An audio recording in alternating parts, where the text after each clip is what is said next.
Hi guys, good morning, good morning, good morning, good morning. Magandang Saturday ngayon.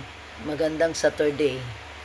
Ay nako guys, tagal kong gumising guys. Parang tinatamad ako ngayon guys. Parang wala ako sa kondisyon.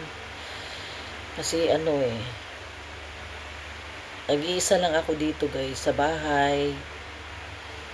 Yung mga anak ko, wala dito. Kaya parang tinatamad akong gumising ng maaga, guys. Tinatamad din akong mag-prefer ng agahan. Kaya ito, pahiga-higa muna yung pig. Ayun ako, guys. Dami kong iniisip, guys. Kasi tomorrow is Sunday, February 9. Ay, nako. Mayroong nagbe-birthday bukas. Birthday nga pala ni Andrew Pugs tomorrow. Kaya, mayroon akong surprise sa kanya, guys. Kahit ano kami, guys. Para kaming aso't pusa. Away, bati. Para talaga kaming aso't pusa, guys. Yan.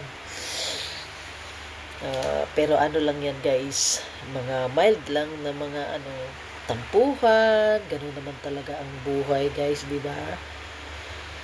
Kaya, tinatamad talaga ako guys. Ay nako. Pero, baka tomorrow is doon kami sa Gango. Doon kami sa tinatayuan kong bahay. Kaya baka sakaling ipagpatuloy ko na yung pagpatrabaho ng bahay ko doon guys. Ayan guys, i-update ko kayo guys pag naumpisahan na namin na ipatrabaho ulit yung bahay ko doon guys. Ayan, alam nyo naman guys, kasi na-stop kasi yun, kasi alam nyo mahirap talaga ngayon kumita ng pera. So, kaya na-stop yun kasi yung business namin na mabagal ang takbo. Mahina yung binta ng mga sasakyan ngayon guys. Mahina talaga. Kasi, gumagasto lang kami sa bahay namin pag makabenta kami ng sasakyan. Yun lang yung yung kibali ginansya yun.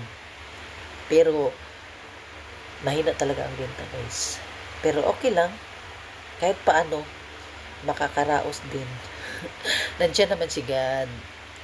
Pero sana ngayon na week mapatuloy ko na ang pagpatrabaho ng bahay ko doon guys. Yan.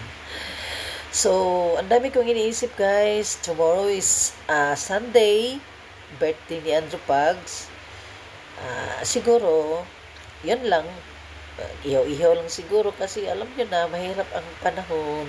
Mahirap kumita ng pera. Kaya tipid-tipid muna tayo guys. Diba? Asan lang yan pag pag marami tayong pera. Yung marami tayong blessing. Ayan. Diba guys? Ay nako, napakatahimik talaga ng bahay ko ngayon guys. Yung anak ko kasi, yung bunso kong anak, 3 nights nandoon siya natutulog sa atin niya. Tsaka yung yung isang anak ko nandoon sa Indaha guys. Kaya dalawa lang kami ni Andrew. Tsaka umaga rin umalis si Andrew. Tapos ako na lang maiwan sa bahay guys. So alam nyo, parang yung parang nabaguhan ka lang ba na nung una ang dami-dami nyo sa bahay, buo yung mga anak mo, and then ngayon hindi mo akalain para mayroon na palang mga sariling mundo yung mga anak mo, diba? Kaya ito, nag-iisa lang ako. Namimiss ko yung mga anak ko guys. Ayan. Pero soon babalik din sila sa akin. Kaya bye!